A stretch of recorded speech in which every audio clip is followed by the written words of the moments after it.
할렐루야. 여러분 부흥을 꿈꾸십니까? 목소리가 별로 시원치가 않아요. 다시 한번 부를게요. 여러분 부흥을 꿈꾸십니까? 여러분 한 걸음 더 나아가서 선교가 완성되어질 것을 믿으십니까? 진짜예요? 진짜로 물어보니까 답을 안 해요. 저는 여러분 이 시간이 그리고 이 자리가 선교 완성과 결코 무관하지 않다라고 믿습니다. 그 일을 이루실 것을 기대하시는 분만 우리 큰 소리로 아멘 한번 합시다. 아멘. 우리 그렇다면 이 자리가 정말로 선교 완성과 있다 있고 무관하지 않다라는 것을 여러분이 정말 아멘으로 믿음으로 화답을 했다라면 우리 말씀 앞에 서는 이 시간 우리의 마음의 태도를 결정했으면 좋겠어요. 이 진리의 말씀을 통하여서 주님이 우리 안에 들려주시는 이 모든 메시지들 한마디 한마디가 선교 완성과 있다 있구나 라는 것을 믿는 믿음으로 이 시간 말씀 앞에 나아갔으면 좋겠습니다. 우리 시편 81편 10절 말씀입니다. 시편 81편 10절 말씀인데요. 우리 함께 찾으시고 함께 읽도록 하겠습니다. 시편 81편 10절 말씀입니다. 자, 시작. 나는 너를 애굽 땅에서 인도하여 낸 여호와 내 하나님이니 내 입을 크게 열라 내가 채우리라 하였으나. 아멘. 내 입을 크게 열라 내가 채우리라. 우리가 아주 좋아하는 말씀입니다. 이런 류의 말씀이 들려올 때면 우리의 마음이 콩닥콩닥 뛰기 시작합니다. 그동안 차마 꺼내지 못했던 마음속에 담아두고 있었던 그 소원들이 막 여기저기서 막 떠오르기 시작하는 거죠. 주님이 채우시겠다고? 입을 크게 열라고? 내 안에 이루고 싶었던, 내가 소망했던 것들이 내가 이렇게 하면서 막 떠오르기 시작하는 거예요. 이런 좋은 기회가 또 어디 있겠어요? 주님이 보장해 주셨잖아요. 내가 채우겠다라고.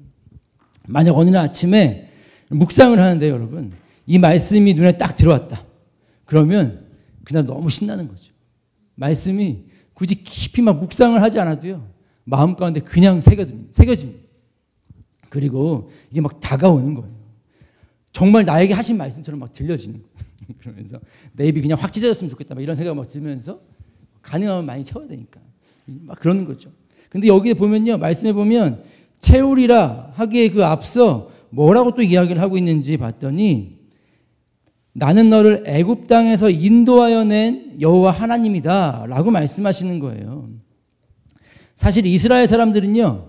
방금 이 표현했던 이 표현, 이 말씀 애굽 땅에서 건져내신 하나님 이 말을 들으면 이게 무슨 의미인지 그냥 바로 알아듣습니다. 왜냐하면 이 출애굽 기사는요. 이스라엘에게 있어서 단순한 역사의 한 사건 정도가 아니었거든요. 여러분 당시 그 고대 사회에서 한 사람의 노예가 자유를 얻게 된다. 이거는 있을 수 없는 일입니다. 노예는 아시다시피 여러분 그냥 돈을 주고 살 수 있는 물건 정도로 취급됐거든요. 그래서 노예를 주인이 죽인다. 이것은 사회적으로 큰 이슈가 되는 그런 일이 아니었어요. 충분히 그럴 수 있다라고 여겨지던 그런 인식들이 팽배했던 시절이었습니다. 그렇다 보니까요. 노예가 도망을 가는 일을 꿈꾸는 것 이것은 쉬운 일이 아니었습니다. 도망을 시도했다가 잡히면 어떻게 되겠어요? 바로 죽을 거 아니에요. 도망갈 수가 없는 거예요. 엄두를 내지는 못하는 거죠. 그런데 당시에 가장 강력한 국력을 자랑했던 이 애굽의 소나기에서 통으로 온 민족이 살아서 나왔다. 이거는 기적도 이런 기적이 있을 수가 없는 거예요. 그런데 그 과정이요 또 어마어마합니다. 애굽에 10가지 신적인 재앙이 쏟아져 내렸어요. 하나님께서 그걸 베푸셨죠. 다 아시다시피. 그리고 이 애굽 왕이 10번째 재앙 장자의 죽음이 딱 끝나자마자 두려워 벌벌 떨면서 이제 제발 좀 가라. 제발 가라 해가지고 이스라엘 백성들이 떠나게 되어지죠. 떠나면서 그냥 오지 않았어요. 애굽의 백성들이요 은, 금, 폐물을 이스라엘 백성들이 요구하는 대로 다 갖다 줬습니다. 이거 안 줬다가 이들이 이것이 필요해가지고 이것이 있어야지만 갈 수 있는데 우리 가다가 굶어 죽으면 어떻게 해요? 이런 말을 해서 이들이 떠나지 않고 머물러 있으면 어떻게 돼요? 하나님의 재앙이 또다시 끊임없이 그들에게 닥칠지도 모른단 말이에요. 이 두려움이요, 그들로 하여금 요구하는 모든 것들을 아끼지 아니하고 싹 다 퍼부어 줄 만큼 분위기가 그렇게 여건이, 당시의 그 형편이 조성이 되어져 버린 거예요. 게다가 구름기둥과 불기둥 이야기 아시죠? 이스라엘 백성들이요, 출애굽 애굽에서 나왔단 말이에요. 나올 그 시점으로부터 구름기둥과 불기둥이 그들을 지켜주고 인도해 주었다라고 출애굽기는 이야기를 하고 있거든요. 구름기둥, 불기둥의 인도를 따라서 그가 가는 대로 그것이 앞으로 행진하면 그걸 따라서 한번 가는 거였어요. 그것이 출애굽의 여정이었단 말이에요. 그랬는데 이 구름기둥을 따라, 불기둥을 따라 가는 길에 한참을 가다 보니까 어떻게 됐어요? 눈앞에 바다가 펼쳐진 거예요. 자기의 임의로 원하는 곳을 향해서 갔던 것이 아니었거든요. 구름기둥의 인도를 따라서, 불기둥의 인도를 따라서 가던 길이 홍해를 마주하게 됐던 현실이었단 말이에요. 이게 뭐야? 라는 생각이 들었을 거 아니에요. 왜 여기로 나를 인도했지? 이런 생각이 들었을 거 아니에요. 그런데 마침 그때 뒤를 보았더니 뒤에 애굽의 군대가 자신들을 쫓아오고 있는 거예요. 얼마나 두려웠겠어요. 애굽이 아니죠. 이스라엘 백성들이요, 여기에서 원망을 하기 시작합니다. 이게 뭐야? 우리를 죽이려고 여기로 우리를 이끌어온 거야? 이렇게 말할 수밖에 없었던 것은요, 그들이 원하는 길로 갔던 것이 아니었어요, 여러분. 구름기둥이, 불기둥이 인도하는 걸 따라서 갔던 길이었단 말이에요. 내가 또 왜 이렇게 화를 내고 있지? 아니, 화를 내는 게 아니에요, 여러분. 자, 진정. 생각만 하면 화가 나잖아요, 솔직히. 왜 거기서. 아무튼 여러분 그랬어요. 어디까지 했어? 아무튼 그랬는데 이 불기둥과 구름이 따라갔는데 간데 앞에는 바다야. 뒤에는 애굽의 군대가 막 쫓아오고 있어. 얼마나 두려워요. 막 원망하기 시작합니다. 이거 우리를 죽이려고 여기를 이끌어온 거예요? 막 그러면서 막 모세를 향하여서 막 가진 악다구니를 막 쏟아내기 시작합니다. 그때 여러분 아시다시피요, 모세가 하나님 앞에 나아가잖아요. 어떻게 되는지 아세요, 여러분? 어떤 일이 있었는지 아세요, 여러분? 여기 모태신앙 많죠? 모태신앙 손 들어볼까? 오, 그래, 알았어. 모태신앙. 그럼 다 알겠네. 그쵸? 주력교 때 계속 얘기 들었을 거 아니에요. 갑자기 하나님의 사자가요, 원래 이스라엘 백성들이 이렇게 막 진을 이루어서 막 출발을 할 때, 행진을 할 때, 그 앞에 여호와의 사자가 앞서갔다라고 성경은 이야기를 하고 있거든요. 앞서가고 구름기둥과 불기둥이 함께 가는 게 아니지. 낮에는 구름기둥, 밤에는 불기둥 이렇게 갔단 말이에요. 아무튼 그랬는데 여호와의 사자가 앞에 있던 여호와의 사자가 갑자기 이스라엘 진영 뒤편으로 이동을 샥 합니다. 어떻게 이동했는지는 모르겠지만 어쨌건 이동을 했다라고 써 있어요. 이동을 하고 그와 함께 구름기둥이 함께 이동을 했습니다. 이스라엘 사람들이 여기 있는데, 여기 딱 제가 이스라엘 사람이에요. 그러면 앞에 여호와의 사자와 구름기둥이 있었지. 구름기둥이 있었는데 얘가 둘이 갑자기 슉 뒤로 가는 거예요. 어디로 가나 딱 봤더니 애굽과 이스라엘 진 사이에 딱 자리를 한 거예요. 그때로부터 어떻게 이 상황이 급변하기 시작했냐면, 구름이 밤에, 구름기둥은 밤에 떴을 거 아니, 낮에 떴나? 낮에 떴네.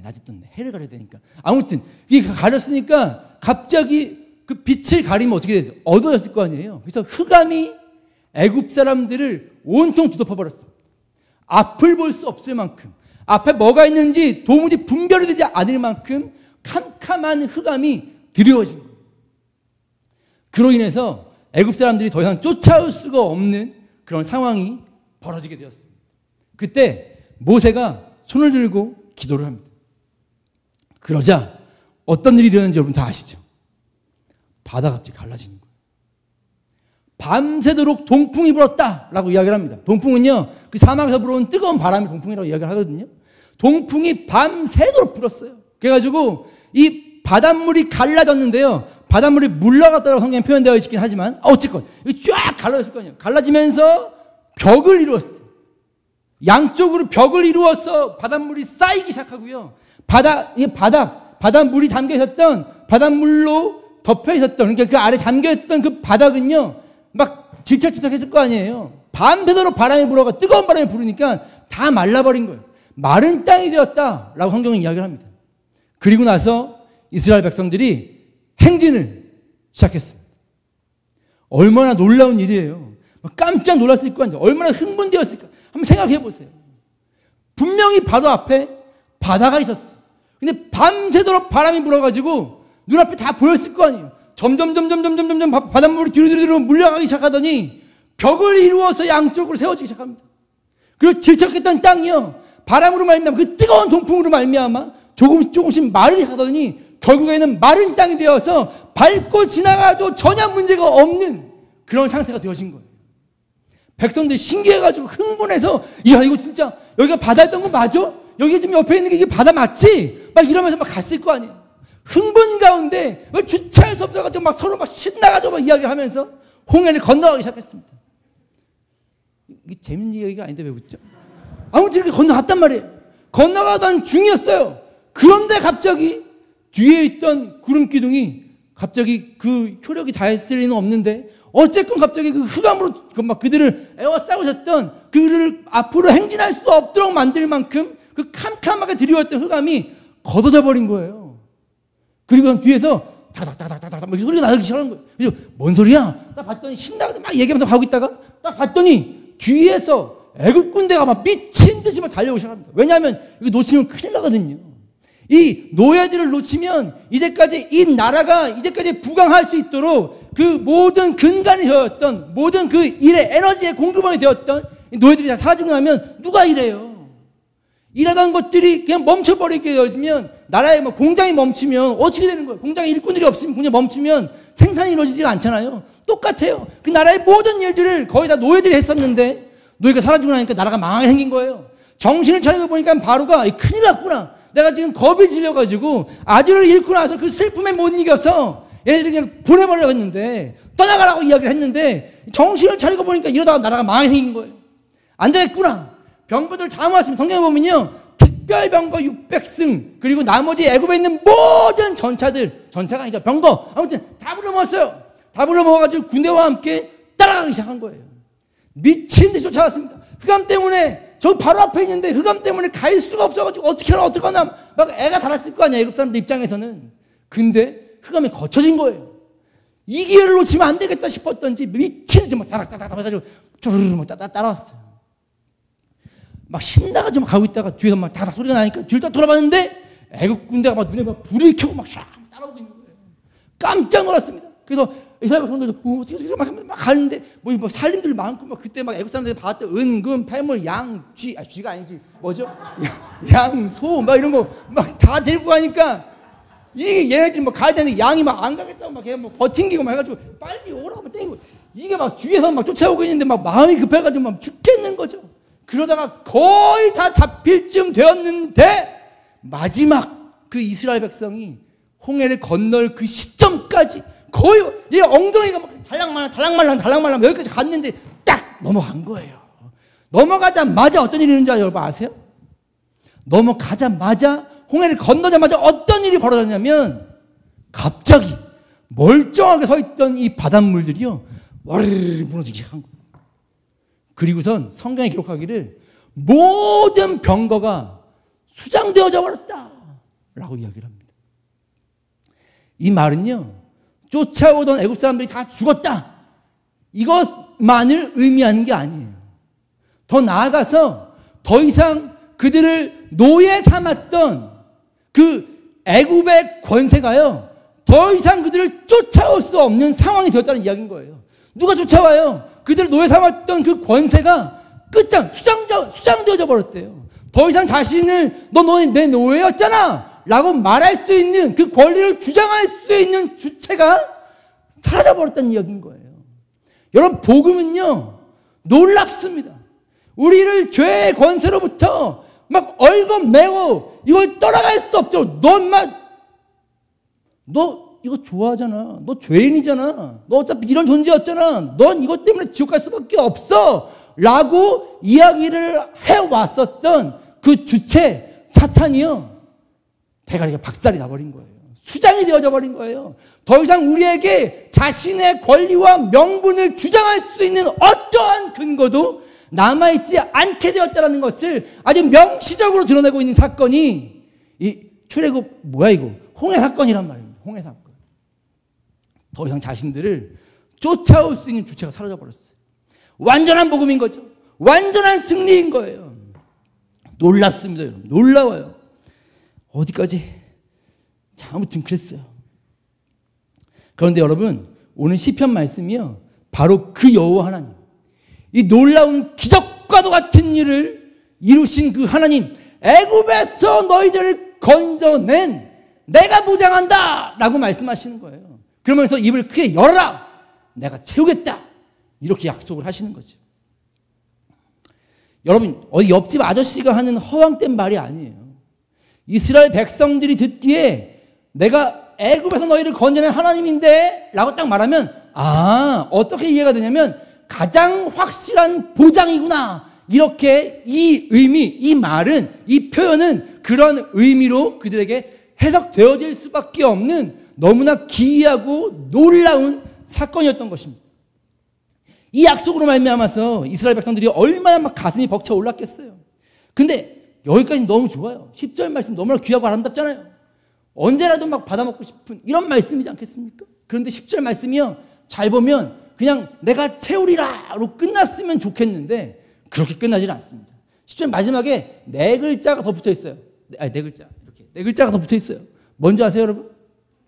하였으나. 이거 뭔가 좀 찝찝하잖아요. 그냥 내가 채우리라 이렇게 있으면 아멘 할렐루야 이렇게 딱 끝냈으면 좋겠는데, 내가 채우리라 다음에 하였으나, 이 네 글자가 더 붙었어요. 이거 그냥 지나갈 수가 없겠는 거예요. 그래가지고 왜 하였으나로 끝났는지를 살펴봤습니다. 살펴보려면 그 다음 절 좀 읽어봐야겠죠? 우리 11절 같이 읽겠습니다. 시작.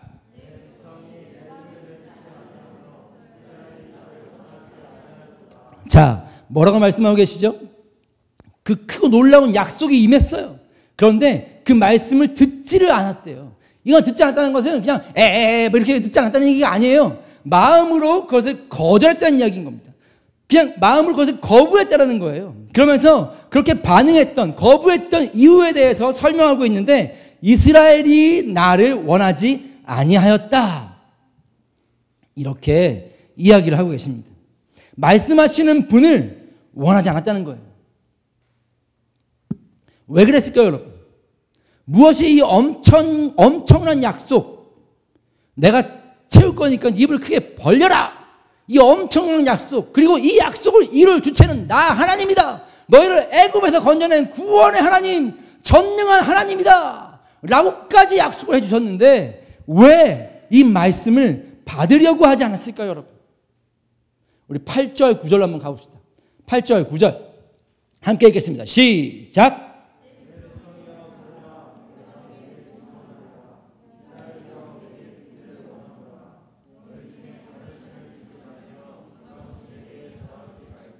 아멘.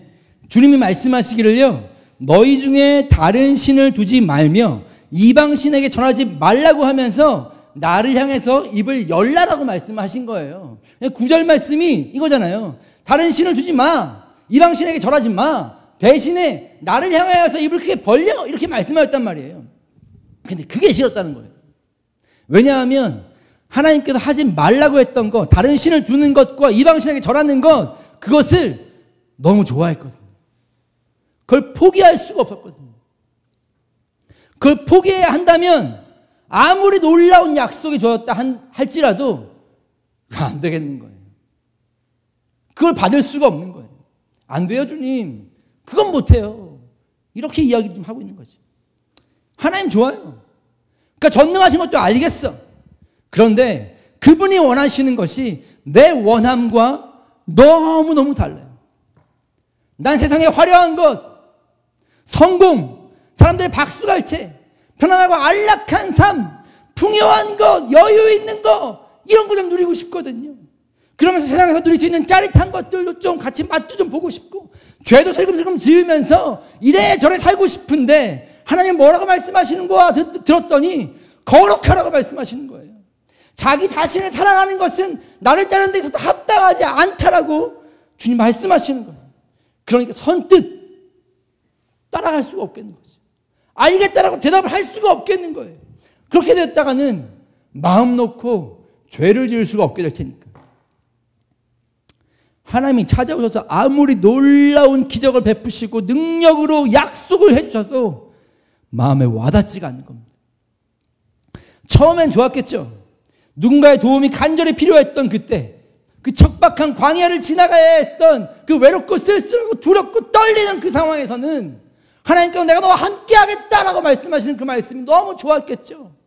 가나안 7 족속을 마주하고 그들과 싸워야 했던 그 전쟁을 앞둔 그 위급하고 시급한 그 상황에서는 하나님이 함께 하시겠다는 그 약속이 너무나 좋았겠죠. 그런데 지금은 상황이 달라진 거예요. 지금은 상황이 달라진 거예요. 이미 살만해져 버렸어요. 살만해지고 나니까 하나님이 나와 함께 하시겠다는 그 약속이 부담스러워지기 시작했습니다. 부담스러워지기 시작했어요. 여러분, 근데 제가 바로 그런 사람이었습니다.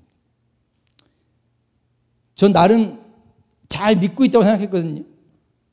제가 얼마나 열심히 사역했는지, 주의 일을 섬긴다라고 사역을 했는지, 이 시간 여러분에게 다 하나하나 막 이렇게 이야기할 필요가 없겠지만, 저 진짜 열심히 살았어요.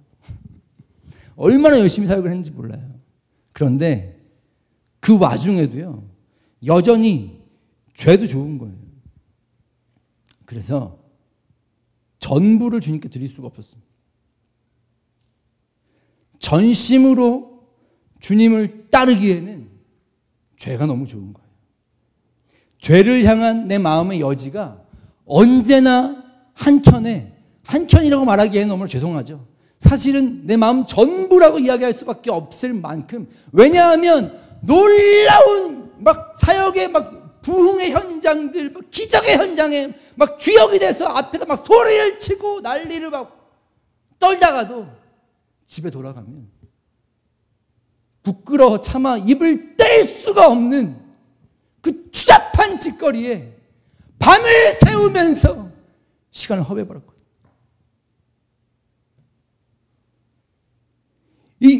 내 안에 공허함이 밀려올 때마다 이 죄의 유혹 앞에서 여러분 속절없이 무너질 뿐만이 아니라 사실은 죄를 간절히 원하는 나를 매 순간 마주하게 되어지는 거예요. 양심은 있으니까 대놓고 죄를 짓기는 좀 민망하잖아요. 그래서 이런 생각들을 막 했습니다. 어쩔 수 없어. 누가 보기에도 이 상황은 이것을 할 수밖에 없어. 이것이 분명히 죄이기는 한데 이 사람이 이 행위를 한 것은 자신의 죄를 향한 그런 탐욕과 정욕에 미쳐서 이것을 한 것이 아니라 다른 무언가를 위해서 자신이 희생하는 측면으로 차원으로 이 일을 했던 거야 라고 비춰질 수 있는 그런 상황 없나? 그런 시나리오를 찾아서 매일 그것을 써내려갔습니다. 그리고 그 일이 내 삶 가운데 이것이 현실이 되어지기를, 그런 상황을 지금 진짜로 맞닥뜨릴 수 있게 되어지기를 기대하고 꿈꾸면서 살았습니다. 미친 거였죠, 미친 거. 죄가 너무 좋아서 정욕을 따라서 행하고 싶은 마음이 시간이 지나고 나니까요, 나로 하여금 하나님을 원망하기 시작하게 만들더라고요. 왜냐하면 하나님 때문에 나는 이거 못하니까, 하나님 때문에 죄를 마음 놓고 지을 수가 없으니까 하나님이 싫어진 거예요. 여러분, 제 안에 이와 같은 현상들이요, 주님은 모를 때 아니었어요, 여러분. 사람들 눈에는 극단적인 헌신으로 칭찬을 받고 인정을 받을 때의 모습이 이와 같았단 말이에요. 얼마나 괴로웠는지 몰라요. 모순, 거짓, 다 나를 두고 만들어진 단어 같았습니다.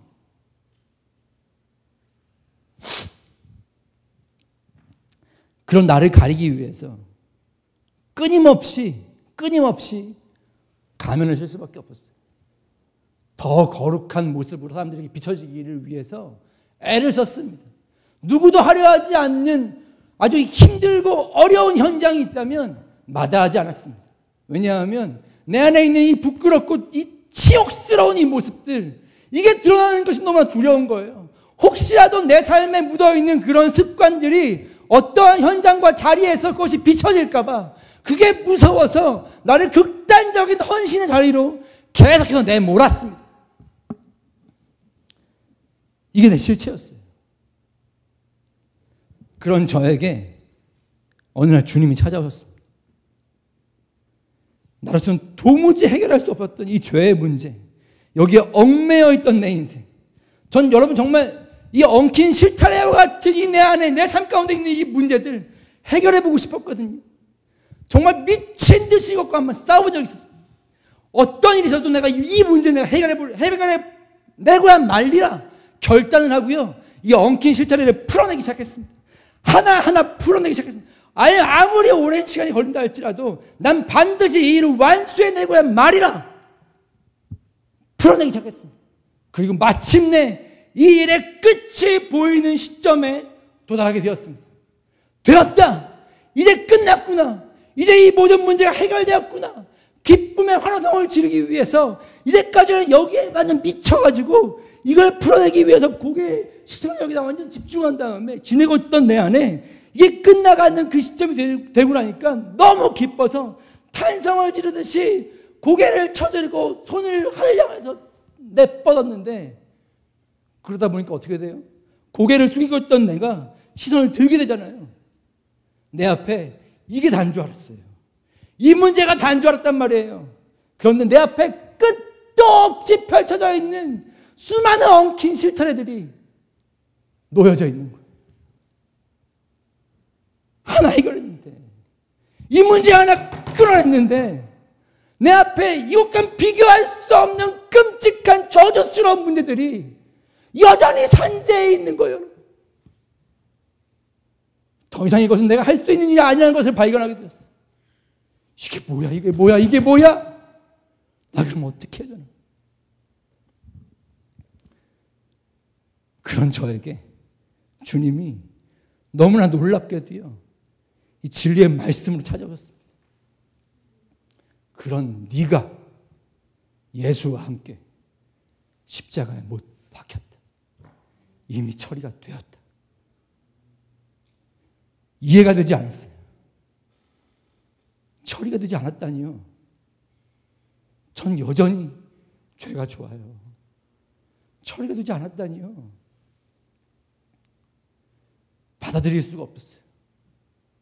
주님이 아니, 네가 그 사실이 어떻게 느껴지는지 상관없이 이미 내가 그렇게 그 일을 완성했어.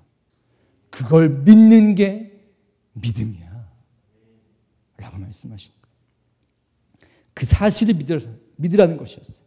그리고 그 사실을 믿는 믿음으로 살아야 된다고 주님 말씀해 주셨습니다.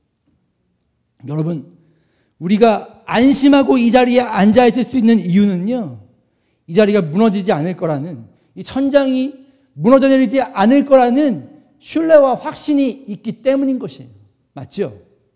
그것을 근거하지 않고는 여러분 이 자리에 있을 수가 없습니다. 그와 동일하게 나의 믿음의 근거를요, 내가 주님과 함께 죽었다, 그분의 생명으로 다시 살아나게 되었다, 이 진리가 너의 믿음의 근거와 터가 되어야 한다라고 주님 말씀하시는 거예요. 그 터 위에서 너의 삶의 발걸음이 믿음에서 믿음으로 이어져 나아가는 것, 그것이 믿음으로 살아가는 삶이라고 주님이 제 안에 말씀해 주시겠어요. 그런데 그 주님의 설명이 놀랍게도 제 안에 믿어지는 은혜가 있었습니다. 이 사실이 믿어지고 나니까요, 전혀 다른 차원의 삶이 열리게 되었습니다. 얼마나 기뻤는지 몰라요. 그렇게 예수님을 얻게 되어지고 나니까, 아, 그렇구나, 이제 내가 아니구나, 내 안에 주님이 사시는구나, 그분의 생명으로 살아가는 그 삶 외에 다른 것이 없다라는 그 진리를 믿는 거구나. 이 진리가 내 안에 각인되어지고 새겨지고 이것이 생명이 되어지고 나니까, 예수님을, 쉽게 말해서 예수님을 얻게 되어지고 나니까 어떠한 반응이 제 안에 일어나기 시작했냐면요, 다른 게 시시해져 버린 거예요. 여러분, 내 존재의 문제를 해결해 주신 주님을 소유하게 되니까 삶의 문제도 해결할 수 없었던 이런 세상의 것들이요, 아무런 의미로 다가오지 않게 되었습니다. 내 존재의 문제를 주님이 해결해 주셨거든요. 근데 내 존재가 아니라 내 생명이 묻어있는 생명 자체의 그 어떠한 문제가 아니라 내 그 생명으로부터 파생되어진 그 어떠한 삶에 켜켜이 쌓여있는 그 주위에 있는 것들, 이 주위에 있던 문제조차 해결할 수 없었던 세상의 것들이 내게 의미가 없는 거예요. 너무 시시해져 버린 거예요. 비교할 수 없는 기쁨, 이 세상의 것과는 비교할 수 없는 기쁨이 내 영혼을 압도하기 시작했습니다. 그런데 그렇게 주님이면 충분하다라고 고백할 수 있게 되어진 나에게 주님이 내 입을 크게 열라 라고 말씀하시는 거예요. 아니, 이제 다른 게 필요 없다 라고 이야기하는, 고백하는 나에게 주님이 저의 고백을 모르실 리가 없잖아요. 주님이 아신단 말이에요. 다 알고 계시는 그 주님이 나에게 아니 네 입을 크게 열어 라고 말씀하시는 게 처음엔 이해가 되지 않았습니다. 그런데 그렇게 말씀하시는 이유가 분명히 있을 거라는 생각이 들었어요. 그래서 질문을 해보게 되었습니다. 어떻게 하는 게, 뭐가 입을 크게 여는 거지? 어떻게 하라는 말씀인 거야? 질문을 해보게 되었습니다. 여러분, 하나님이요, 그냥 입을 열라고 하지 않았어요. 크게 열라고 하셨습니다. 그 질문, 첫 번째 질문이었습니다. 어느 정도가 큰 걸까? 얼마만큼이 과연 큰 걸까? 과연 얼마만큼이나 돼야 하나님 그분에게 있어서 크다고 말할 수 있는 내용과 대상이 될 수 있겠는가? 이런 질문을 해보게 되었습니다. 우리 편에서 여러분, 제 아무리 크게 꿈을 꾼다 한들 그게 과연 하나님 그분에게 있어서도 크다고 말할 수 있는 내용이 될 수 있을까? 여러분, 우리 편에서 엄청난 그림을 그리고 전 세계를 아우르는 위대한 무언가를 구상하고 떠올린다고 해도요, 어차피 우리가 사는 이 지구를 넘어서는 그러한 생각을 할 수가 없어요. 우리의 인식이요, 이 우리가 경험한 것, 본 것, 이것을 넘어서는 것이 쉽지가 않습니다, 여러분. 그래서 전 지구적인 차원의 대단한 계획을 세운다 한들 말 그대로 그냥 지구적인 차원인 거거든요. 그런데 하나님은 여러분, 아예 차원이 다른 분이십니다. 아예 차원이 다른 분이시라고요. 우리가 살고 있는 지구가 속한 태양계 있죠, 태양계. 태양계를 품고 있는 은하계에 대략 별이, 행성이 몇 개가 있는지 아십니까, 여러분? 몇 개나 있을 것 같아요? 시간이 없으니 제가 빨리 이야기를 하겠습니다. 4천억 개 정도가 있다고 합니다. 별로 안 놀라네. 자, 4천억 개 정도가 있대요. 우리 지구가 속해 있는 은하를 우리 은하라고 부르더라고요. 우리 은하의 크기가 얼마나 큰지요, 그 지름이, 그 끝에서 끝까지의 그 길이가요, 190만 광년이래요. 광년이 뭔지 아시죠? 빛이 1년 동안 달려가서 도달한 거리, 이게 광년이잖아요. 1광년이잖아요. 근데 빛이 1초에 얼마만큼의 그 거리를 이동할 수 있는지 여러분들 초등학교 때 다 배워서 정말 알고 계실 거예요. 몇 바퀴 돌죠, 지구를? 맞아요. 누가 4바퀴 반이라고 했는데 7바퀴 반입니다. 7바퀴 반. 이런 말도 하면 안 되는데. 누구라고는 제가 누군지 확실히 가늠하지 못했는데 대충 이쪽에서 하셨던 것 같아요. 네, 그런데 아무튼 자기들끼리만 알아서 하세요. 자, 7바퀴 반을 1초에 빛이 직진을 한단 말이에요. 근데 그렇게 빠른 속도로 진행을 하는 그 빛이 1년 동안 가는 그런 거리를 1광년이라고 하는데, 우리 지구가 속해 있는 은하계의 끝에서 끝까지의 거리가 얼마만큼이라고요? 190만 광년. 에이씨. 자, 그랬어요. 아무튼, 그 놀랍게도요, 우주에는요, 은하계가 몇 개나 있는지 아십니까? 이런 은하계가 한두 개 있는 게 아니에요. 지금까지 관측되어진 우주 내에만 약 1700억 개가 있다고 합니다. 별로 감동이 아니에요. 1700억 개의 은하계가 있대요. 아까 제가 우리 지구가 속한 은하계가 근데 좀 크긴 크다고 하더라고요. 다른 거에 비해서. 아무튼 근데 어쨌건 그와 같은 은하계가 1700개도 엄청난데 1700억 개가 존재한대요. 근데 제가 단서를 달았습니다. 관측 가능한 범위 내에서의 우주라고 말씀드렸어요. 왜 이렇게 말씀드렸냐면 우리가 관측할 수 있는 우주의 넓이는요, 망원경의 성능에 지금 우리가 가지고 있는 제가 갖고 있는 건 아니고 나사에 있겠죠 뭐. 아무튼 그 나사에 있는 망원경의 성능이 지금 매 때마다 이게 계속해서 발전할 거 아니에요. 근데 지금 최신 그 망원경으로 관측했을 때 볼 수 있는 범위는 여기까지인 거예요. 진짜 여기가 아니야. 아무튼 말을 하자면 여기까지밖에 안 되는 거예요. 근데 이 너머에도 우주가 있을까요, 여러분? 저는 있다고 믿습니다. 그렇다면 어떻게 되는 거죠? 지금 1700억 개의 은하계와 어쩌면 비교할 수 없는, 이건 어쩌면 점도 안 될지도 몰라요. 점도 안 될지도 모른다고요. 근데 이 어마어마한 하나님, 이 광대하신 하나님, 이 우주 만물을 여러분 말씀 한마디로 지으신 거예요. 천지를 창조하실 때 첫째 날 뭐 하셨죠? 뭐라고요? 그래, 빛 맞아. 또 그걸 또 빛이 있어. 두 번째 날 뭐 만드셨어요? 그래, 궁창을 만드셨습니다. 세 번째 날 그냥 할게요. 땅과 바다와 식물들을 만드셨습니다. 네 번째 날 뭐 만드셨죠? 근데 광명체를 만드셨어요. 맞아요. 해와 달과 별들을 만드셨는데 밤은 달이 주관을 하게 하라. 낮은 해가 주관하게 하라. 그리고 하늘에 수많은 광명체들을 말씀 한마디로 짠 했더니 하늘에 별들을 쫘르르 뿌려놓으셨는데 그게 앞서 이야기했던 것 같은 어마어마한 상상할 수 없는 셀 수 없는 수의 별들이 하늘의 말씀 한마디로 펼쳐지게 되어진 거예요. 놀랍지 않습니까? 이 광대하신 하나님, 이 광활하신 그 어떠한 수식으로도 표현할 수가 없는, 담아낼 수 없는 이 크고 놀라우신 하나님. 제가 우주 얘기를 왜 하냐면요, 여러분, 하나님 이런 분이시란 말이에요. 이렇게 크고 위대하신 놀라우신 분이란 말이에요. 근데 이 위대하신 크고 놀라우신 하나님께 있어서 크다고 말할 수 있는 것이 과연 무엇이 있겠냐는 거예요.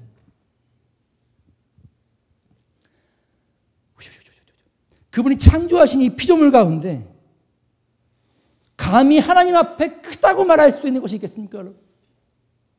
어마어마한 큰 바위 앞에 조그만 조약돌이 가지고 야 이거 봐봐 엄청 커, 이거 장난 아니지 막 이렇게 이야기하고 있는데 그 뒤에 엄청난 바위가 있어.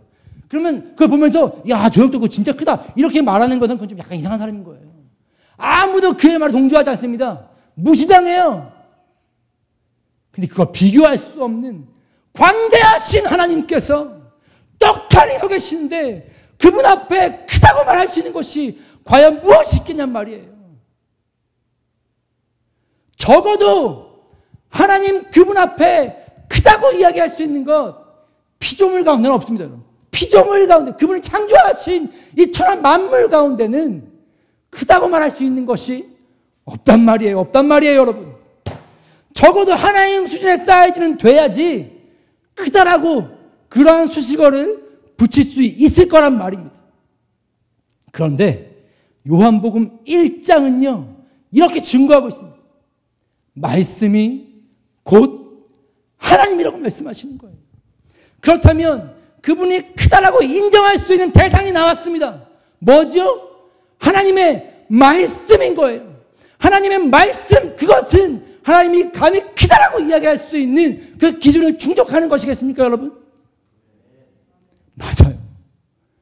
맞아요, 여러분. 말씀은 하나님 그분 앞에 말씀은 크고 위대하다라고 이야기할 수 있는 것이에요. 적어도 말씀만큼은 그와 같은 수식어를 붙이기에 조금도 부족함이 없단 말입니다, 여러분. 그래서 여러분, 사실 이 시편 81편 말씀은 그저 욕심대로 입을 크게 벌리고 있으면 된다, 이런 차원으로 우리에게 들려주신 말씀이 아니에요, 여러분. 바로 말씀만큼 내 입을 열어라, 이걸 지금 말씀하고 싶으신 거예요. 말씀을 향해서 내 입을 크게 열어라. 아무리 내 상식과 기준으로는 불가능해 보인다 할지라도 말씀이 그렇다라고 말씀하시면 그 말씀을 향해서 믿음으로 입을 벌려라. 이걸 명하고 계신 것이란 말입니다. 우리는 하나님을 믿는다라고 말하지만 내가 정해놓은 한도 안에서 그리고 내가 원하는 방향으로만 하나님을 믿는 것에 익숙합니다, 여러분. 그래서 내가 원치 않는 말씀은 듣지 않아요, 여러분. 믿질 않는단 말이에요. 내 상식을 벗어난 내용이거나 내가 감당할 수 없는 크기의 말씀에는 제 마음을 닫아버립니다.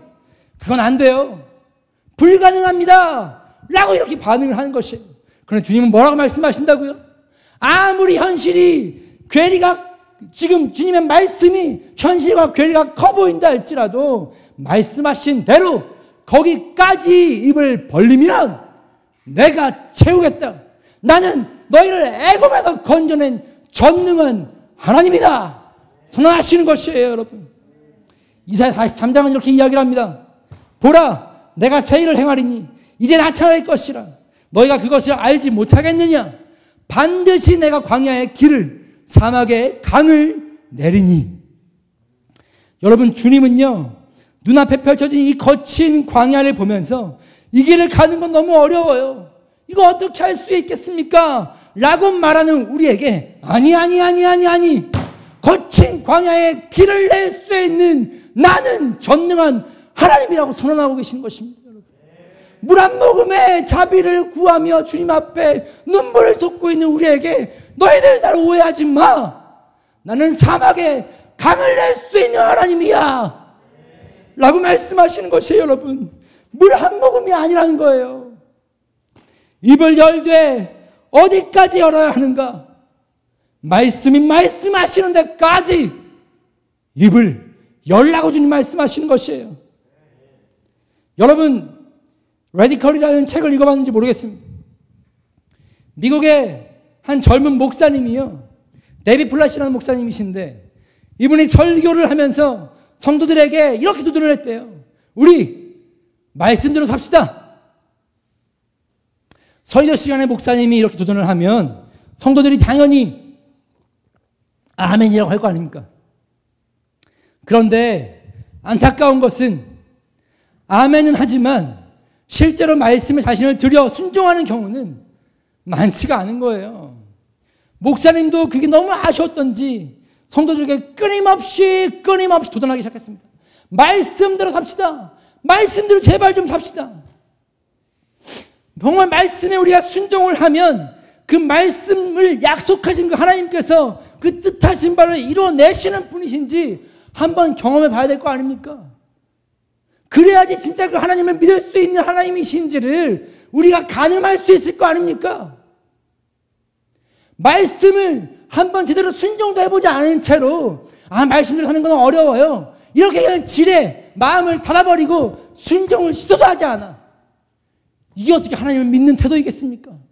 우리 정 말씀대로 사는 것이 부담스럽고 어렵다면 우리 1년만 한번 시도해 봅시다. 우리 실험을 한번 해봅시다. 이렇게 목사님께서 설교를 하기 시작했대요.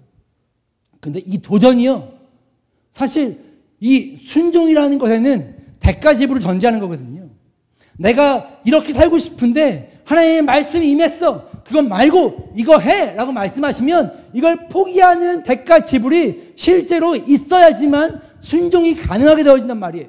그렇다 보니까 순종을 말씀하시면 부담이 되어질 수 있어요. 그렇죠? 성도들 안에 이것이 부담스러워서 성도들이 뭐 교회를 떠난다거나 아니면 그 목사님을 좀 이렇게 마음으로 어려워하게 되어진다거나 이러한 현상들과 반응들이 나타나게 될 수 있단 말입니다. 그런데 놀랍게도요, 하나님께서 이 교회에 축복해 주시려고 작정을 하셨는지 성도들 안에 하나님이 아니지, 이 목사님의 도전에 반응하기 시작했어요. 반응하기 시작했는데요, 이 막 자신의 부정한 방법으로 재산을 막 이득을 취해왔던 것들에 대해서 정산을 하는 일들이 일어나기 시작하고요.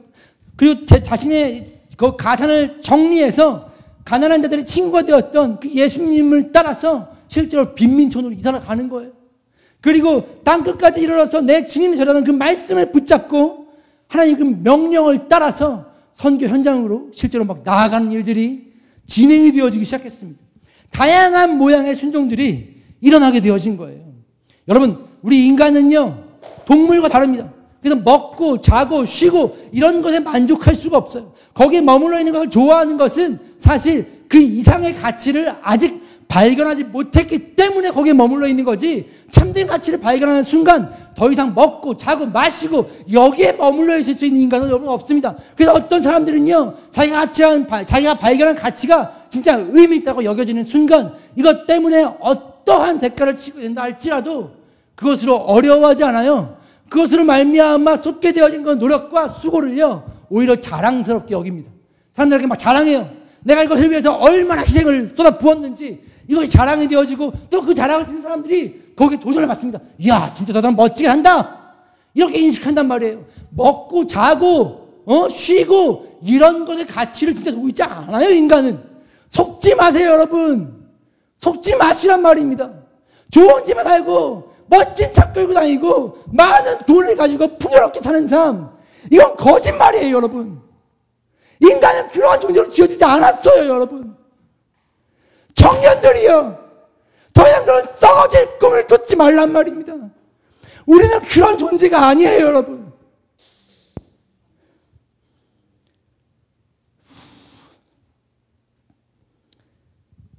여러분이 물어보고 싶어요. 말씀은 우리의 전부를 쏟아붓기에 아깝지 않은 진정한 가치입니까, 여러분? 정말 아멘이십니까? 맞아요. 말씀만한 의미가 없습니다, 여러분. 그래서 저희 팀 안에 작년이었어요. 팀 안에 레디컬이라는 프로그램을 만들었습니다. 복잡하지 않습니다. 단순해요. 어떻게 하는 거냐면 말씀을 그냥 순종하는 거예요. 다양한 형태로 끊임없이 우리 말씀을 접촉하면서 살잖아요. 묵상도 하고 통독도 하고 설교도 듣고 다양한 방식으로 끊임없이 말씀과 접촉을 하면서 산단 말입니다. 그런데 그 말씀을 그냥 나와 분리시킨 채 말씀 따로 나 따로 객관적인 타자로서의 말씀을 그냥 대하고 저리 가 있고 나는 내 마음대로 살고 이런 거 말고 진짜 말씀 앞에 한번 순종 한번 해보자, 이렇게 팀 안에서 결정을 했습니다. 계산하지 말고 할 수 있냐 없냐를 따지지 말고 이게 주님의 말씀이다, 근데 이 말씀이 지금 나에게 찾아오셨다 라고 분별이 되어지면 순종해보자, 이렇게 결정을 한 것이 어때요? 흥미진진하죠? 막 별로 흥미진진 않았나? 아무튼 그렇게 같이 사는 팀들 안에서 이걸 시작을 했습니다.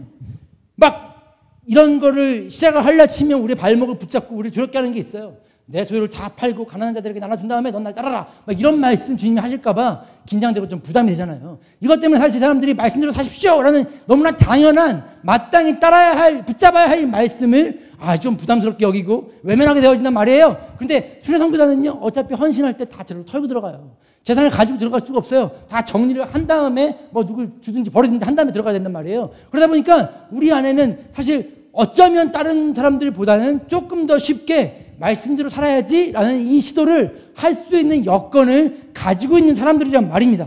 그래서 여러분, 의욕적으로 시작을 했습니다. 처음에는요, 자신의 삶의 모난 부분을 주님 앞에 정리하는 식의 결단들, 제가 좀 이렇게 살았었는데 주님이 오늘 말씀 보니까 이거 하지 말라고 해가지고 이거 안 할게요, 뭐 이런 식의 결단들이 이렇게 나눠지기 시작했습니다. 그런데 시간이 지나면서 이후에도요, 계속 그런 수준의 삶, 그런 수준의 나눔밖에, 그런 수준의 결단밖에 일어나지를 않는 거예요. 이건 좀 아니다 싶었습니다. 그래서 어느 날 아침 예배를 마친 다음에 제가 한마디 했습니다. 우리가 지금 이거 하자고, 지금 습관 좀 하나 고쳐보자고 레디컬 이거 하자고 했냐? 할 거면 제대로 해야 될 거 아니냐?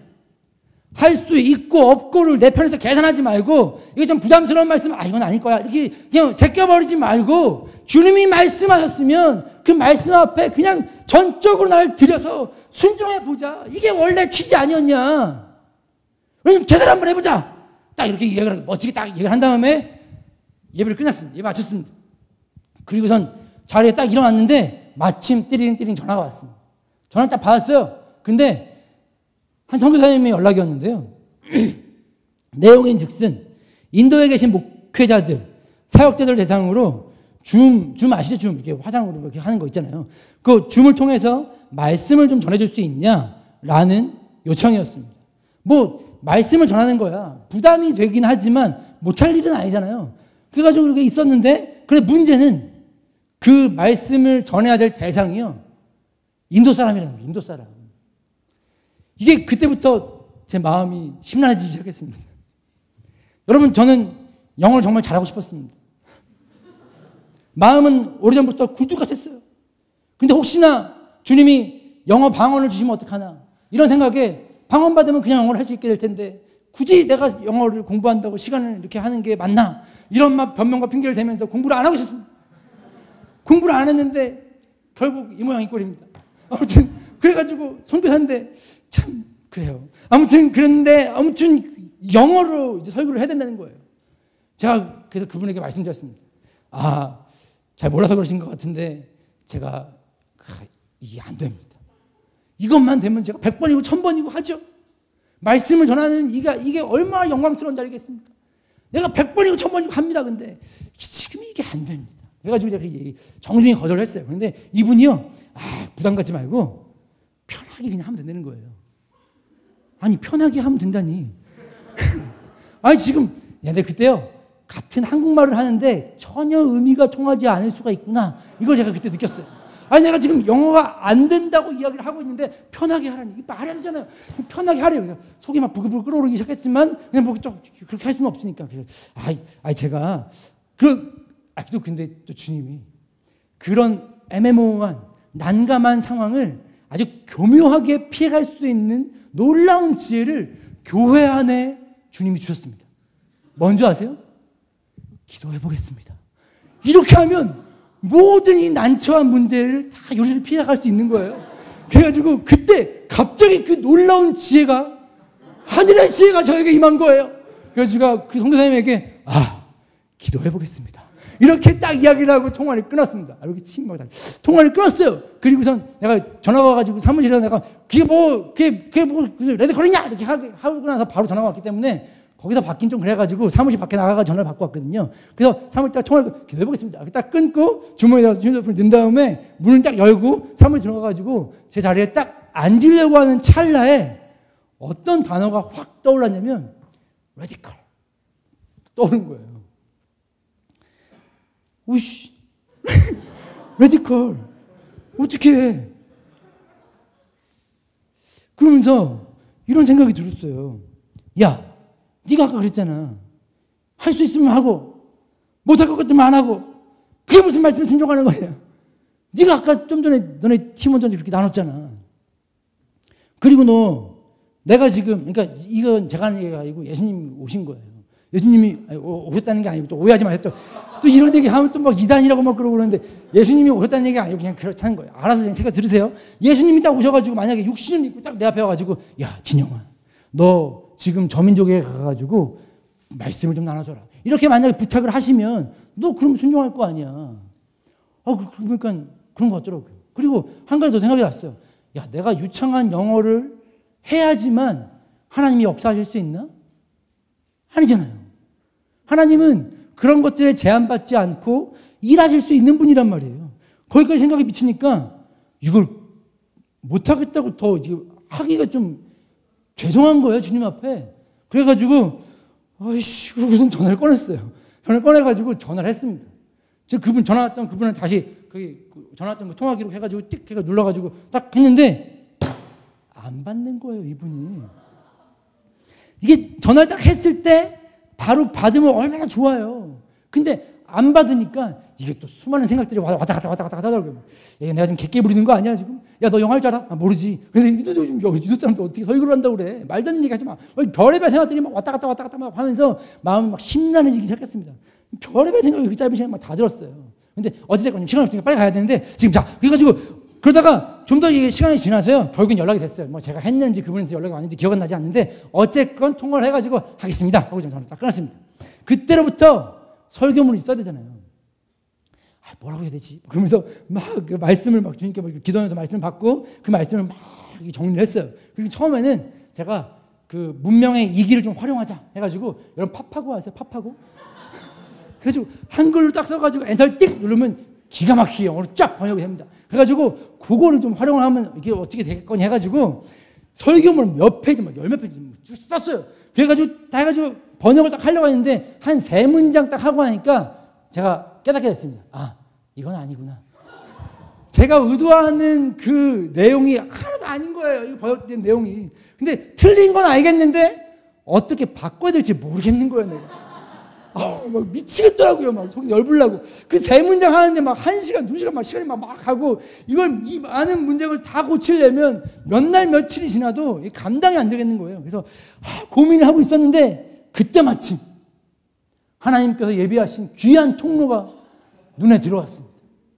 어릴 때 선교지에 가서 아메리칸 스쿨에서 공부를 했던 친구가 눈에 딱 들어온 거예요.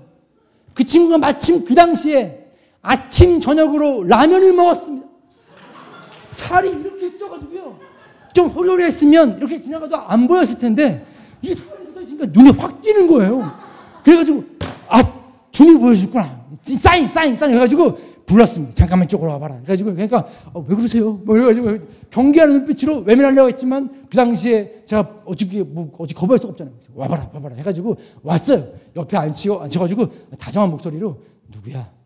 너 지금 내가 얼마나 난감한 상황까지 처했는지 아니? 뭐 그러면서 이렇게 잘 탈렸어요. 그래가지고 이 친구의 마음을 막 녹여놓은 다음에 이거 좀 번역 좀 해줘라. 이렇게 부탁을 했어요. 그랬더니 얘가 어떻게 이걸 거절할 수가 없잖아요. 또 원래 또 마음이 착한 애예요. 얼마나 귀엽고 예쁘고 사랑스러운지 몰라요. 이걸 해줬기 때문에 이렇게 이해하는 거예요. 근데 아무튼 얘가 일주일 동안 이걸 번역을 해줬습니다.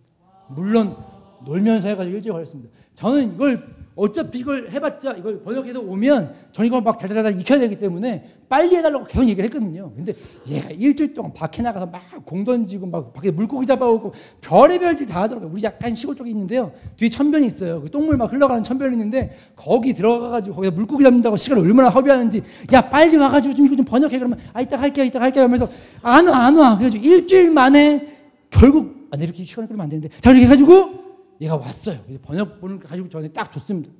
제가 그때로부터 이틀 밤을 거의 샜습니다.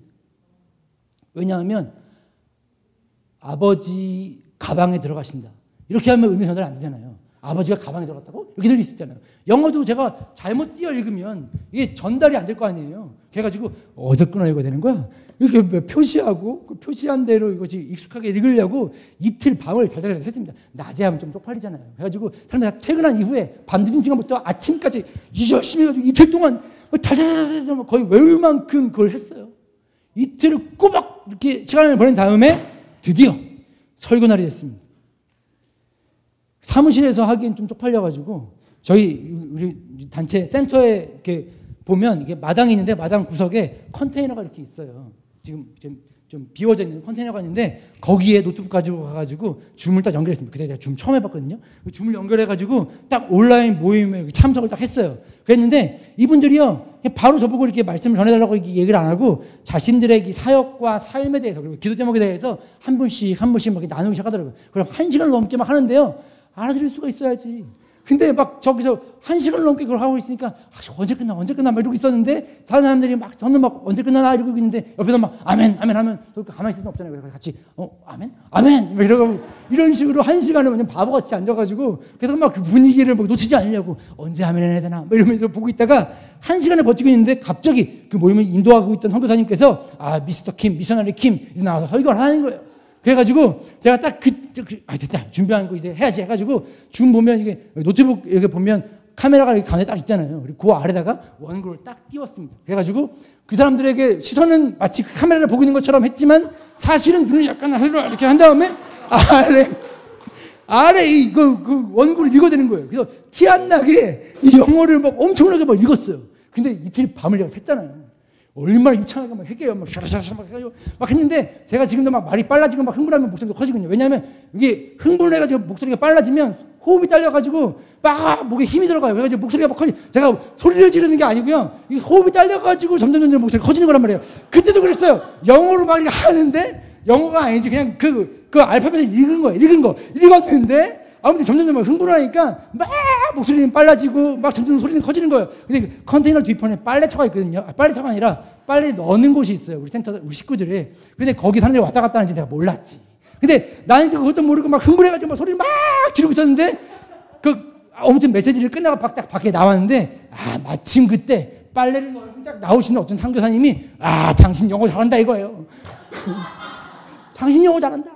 당신이 난 지금 아무튼 그 얘기가 아니야. 아무튼 이렇게 했는데요. 설교를 끝냈어요. 마지막 기도문까지 다 부탁해가지고 번역 다 해놨거든요. 그래서 기도문까지 마치 진짜 내가 지금 기도하고 있는 것처럼 막 이렇게 잠깐 쉬어가면서 주님 이러면서 기도문을 자꾸 진짜 막 리얼하게 다 했단 말이에요. 아마 깜빡 속았을 거야 그분들. 그랬는데 딱 끝내고서 이제 나는 땡큐 빠이빠이 하고 딱 가려고 했는데 갑자기 그 모임을 진행하던 그 선교사님께서 미셔너리 킴 하더니 저를 붙잡았어. 그러더니 가지 말라는 거예요. 가지 말고 잠깐만 당신의 사역에 대해서 설명을 해달라는 거예요. 그리고 당신 기도 제목이 있으면 나눠달라고 얘기를 하는 거예요. 갑자기 그 말을 듣는데 식은땀이 막 줄줄줄줄줄 막 흘러내리는데 막 거의 홍수를 일었어. 막 바지가 젖을 만큼 막 땀이 막 줄줄줄줄 막 흘러내리는데 와 머리가 새하얘지고요. 무슨 말을 어떻게 해야 될지 이게 할 줄 알아야지 말을 하지. 그래가지고 아이 뭐 이러고 있었는데 이 선교사님이 이제 딱 바로 눈치채잖아요. 제가 영어 못하는구나. 그걸 딱 그 선교사님이 그제서야 깨달으시고 저에게 구원의 손길을 내뻗으셨습니다. 선교사님 그냥 한국말로 하세요. 얼마나 쪽팔리든지 이럴 줄 알았으면 앞에서 영어 할 줄 아는 척 하지 말걸. 얼마나 이틀 동안 밤을 새가지고 준비해가지고 막 다다다다 이렇게 했는데 앞에 할 때는 막 유창하게 막 이렇게 했거든요. 쪽팔려가지고 완전. 아무튼 그랬어요. 그런데 여러분 아무튼 그게 어떻게 끝나는지 몰라요. 한국말로 하라고 했는데 이미 백지장이 돼가지고 그때 영혼이 완전 가출했어요. 그래가지고 초점도 없이 그냥 어디를 보고 있는지 하면서 이렇게 나눴어요. 말도 안 되는 시간이 끝났습니다. 그리고 거기 현지인 목사님께서 기도를 해주셨는데 뭐라고 기도했는지 알아들 수가 있어야지 축복 기도를 했는데 그냥 좋은 기도 했겠지 하고 그냥 끝냈습니다. 그리고 아무튼 빨리 도망치듯이 그 노트북 확 덮고 이제 나왔어요. 그랬는데요.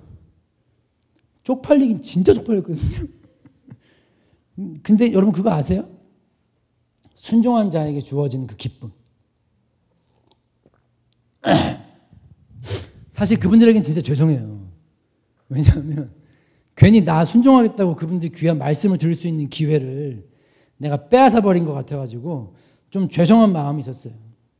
그런데 그분들을 부르신 주님이 저에게도 순종할 마음을 주셨잖아요. 어차피 그분들도 그분들 위에도 그리고 제 위에도 하나님이 계시니까 이게 다른 분들이 각각 주관하고 했으면 모르겠는데 한 분이 양쪽을 주관하시니 뭐 알아서 내가 뭘 했든지 간에 알아서 하셨겠지 싶은 마음에 잠시 스스로를 위로한 다음에 아무튼 마무리를 했습니다. 그렇게 이 해프닝 같은 웃기지도 않은 이야기가 그렇게 일단락이 됐어요. 여러분 저도요 뭔가 대단한 감동이 있고 열매라고 말하기에 부끄럽지가 않은 그런 이야기들 말씀대로 여러분 사세요. 그러면서 저는 이렇게 살았습니다. 이런 걸 좀 나눠주면 얼마나 좋겠어요. 근데 참 얼마나 말씀과 상관없이 살아왔든지 이런 어리석하고 민망한 이야기밖에 제 삶에 남아있는 게 없더라고요. 그런데 한 가지 알겠는 거는 그게 사람들 눈에는 어떻게 보였을지 몰라도 적어도 내 영혼 안에는 주님의 말씀에 순종한 그 기쁨, 그 감격, 그 은혜가 있는 거예요. 말씀에 순종하지 못하는 이유가 뭘까 생각해 보게 되었습니다. 먼저는 내 걸 포기해야 되니까. 그게 제일 큰 이유일 수 있겠다는 생각이 들었습니다. 그런데 여러분 그거 아세요? 주님 반드시 보상하십니다. 여러분. 내가 내려놓은 것, 내가 포기했던 것, 그것과 비교할 수 없는 놀라운 것들로 주님 보상하시는 분이세요. 주님 너그러우신 분이시거든요. 너 요만큼 했냐? 그럼 그거 얼마야? 그거 578원? 오케이, 578원. 이렇게 계산하시는 분이 아니시란 말이에요. 우리 걸 빼먹으려고 혈안되신 분이 아니세요. 그리고 또 두 번째, 상당 부분이요, 그 일의 결과에 대한 부담 때문에 순종하지 못하는 경우가 많이 있다는 것을 발견하게 되었습니다. 그러나 주님이 내가 그거 하라고 하셨지 그 일의 결과까지 책임지라고 지금 말씀하신 게 아니었거든요. 아무리 어설프고 말도 안 되는 모양이라 할지라도 그 어처구니 없어 보이는 그 순종을 주님이 쓰시겠다라고만 하면 그럼 끝이잖아요. 주님 전능하신 분이시니까. 아무리 그것이 모양이 형편없고 아무런 능력을 발휘할 수 없을 것처럼 초라하게 보인다 할지라도 그 일을 들어 사용하시는 분이 전능하신 분이시라면 어떠한 문제도 될 수 없는 것이 맞는 거잖아요, 여러분. 여러분, 그래서 저는 여러분들에게 도전하고 싶습니다. 내가 이것을 할 수 있느냐 없느냐 이거 여러분 중요하지 않아요, 여러분. 그 실력이 나에게 구비가 되어져 있는가? 이것은 하나님 편에서는요, 아무런 문제가 되지 않습니다, 여러분. 그저 여러분 말씀에 여러분의 삶을 내어 드리십시오. 말씀대로 한번 살아보자고요. 내 어떠함을 먼저 주목하지 말고 일단 주의 말씀 앞에 순종해보잔 말입니다. 입을 열되 말씀을 향하여서 크게 입을 열면 채우시는 것은 주님이 하실 거예요, 여러분. 열방을 구원하실 꿈을 주님 가지고 계십니다. 그런데 그 주님은요, 그 꿈을 이루실 수 있는 실력도 또한 가지고 계십니다. 그분이 내가 입을 크게 벌리면 내가 채우겠다 말씀하고 계시는 것입니다. 열방의 영혼을 살리는 그 일을 위하여서 내 입을 크게 열라. 여러분, 평생을 신앙생활을 해도 주님이 넘치도록 채우시는 이 놀라운 하늘의 역사를 한 번도 경험하지 못한 채 하나님의 약속을 향한 불신과 원망감 가득 안고 믿어도 소용없더라 이런 어처구니 없는 말만 내뱉으면서 하나님을 욕되게 하는 삶을 사는 사람들이 많이 봤습니다, 여러분. 그래서 저는 믿습니다. 순종하면 반드시 보게 될 것입니다. 어떻게 주님이 그 일을 이루시는지, 어떻게 주님께서 이 성경 말씀에 기록되어진 모든 것들을 당신의 전능을 가지고 이루어내실 수 있는 분이신지 반드시 보게 되어질 것입니다, 여러분. 순종하지 않기 때문에 경험할 수 없는 것이에요, 여러분. 순종하지 않기 때문에 안 되더라 이야기하게 되어지는 것입니다, 여러분. 말씀을 향해서 입을 크게 열어 하나님의 전능을 모든 열방이 볼 수 있도록 순종할 사람, 주님은 그 사람을 찾고 계십니다. 여러분, 많은 이야기 들었을 거예요. 준비되어야 한다. 어떤 준비가 되어야 할까요, 여러분? 만약에 하나님이 전능하신 분이 사실이라면 여러분, 어떠한 준비가 되어야겠습니까? 그분은 전능하셔 뜻하신 바를 이룰 수 있는 분이야. 그 말을 믿는다면 여러분들 무엇을 준비해야겠습니까? 대단한 실력, 웃기지도 않는 소리예요, 여러분.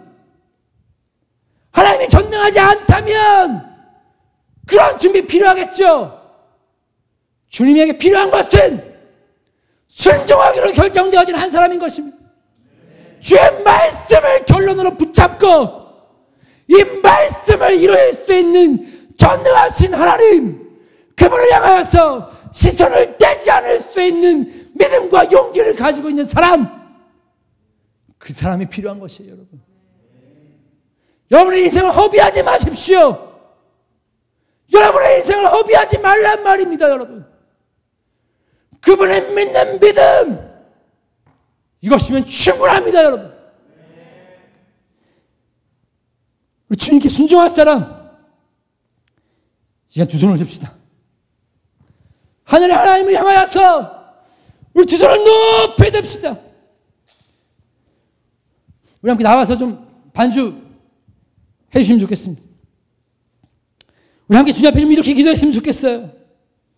하나님, 나 계산하지 않고 주의 말씀에 순종하겠습니다.